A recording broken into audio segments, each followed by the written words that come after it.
भाइयों और बहनों, राष्ट्रपति जी ने आपातकाल की घोषणा की है। इससे आतंकित होने का कोई कारण नहीं है।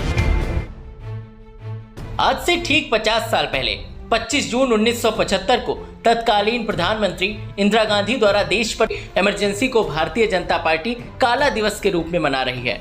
इसी क्रम में नगर क्षेत्र के एक निजी गेस्ट हाउस में एक महत्वपूर्ण प्रेस कॉन्फ्रेंस का आयोजन किया गया, जिसमें प्रभारी मंत्री मयंकेश्वर शरण सिंह ने पत्रकारों से विस्तार से बात किया। प्रभारी मंत्री मयंकेश्वर शरण सिंह ने कांग्रेस सरकार पर तीखा हमला बोलते हुए कहा कि वो दिन भारतीय लोकतंत्र के इतिहास का सबसे काला अध्याय था, जब नागरिकों के मौलिक अधिकारों को कुचल दिया गया और अभिव्यक्ति की स्वतंत्रता का गला घोट दिया गया। उन्होंने कहा, कांग्रेस ने सत्ता बचाने के लिए देश को आपातकाल की आग में झोंक दिया था। उस दौरान हजारों बेगुनाह लोगों को जेल में डाल दिया गया और प्रेस पर सेंसरशिप लगा दी गई। भाजपा इस काला दिवस के माध्यम से युवाओं को कांग्रेस सरकार द्वारा लगाई गई इमरजेंसी की भयावहता के प्रति जागरूक कर रही है, ताकि भविष्य में कोई भी राजनीतिक दल ऐसी तानाशाही कदम उठाने की हिम्मत न कर सके।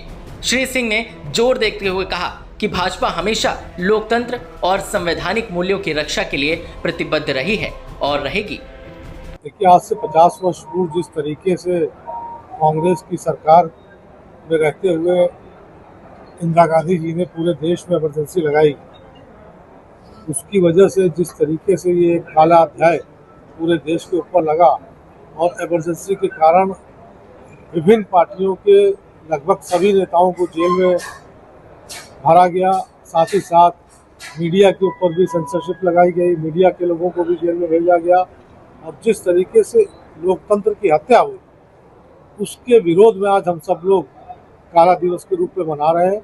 और विशेषकर जो हमारी नौजवान पीढ़ी है, लगभग 2 पीढ़ी बीत गई जिनको इस बारे में जानकारी नहीं है, उन सबको भी ये जानकारी मिले कि किस प्रकार से 21 महीने तक पूरे देश में एक तरीके का भगदड़ सी मची रही, जिसको देखिए उसको मीसा में बंद कर दिया। उसमें यह भी अधिकार नहीं था कि हम कोर्ट जा सके और जिस प्रकार से एक हाईकोर्ट के ऑर्डर को नज़रअंदाज करते हुए इंदिरा गांधी जी ने इमरजेंसी लगाई और जिसको सुप्रीम कोर्ट ने भी उनको सपोर्ट नहीं किया, उसके बाद भी। और साथ ही साथ अगर आप देखें, 5 साल के लिए लोकसभा का चुनाव हुआ था और इमरजेंसी के दौरान ही 2 बार उन्होंने लोकसभा की अवधि भी बढ़ाई, जो अवधि किसी सूरत में बढ़ नहीं सकती थी।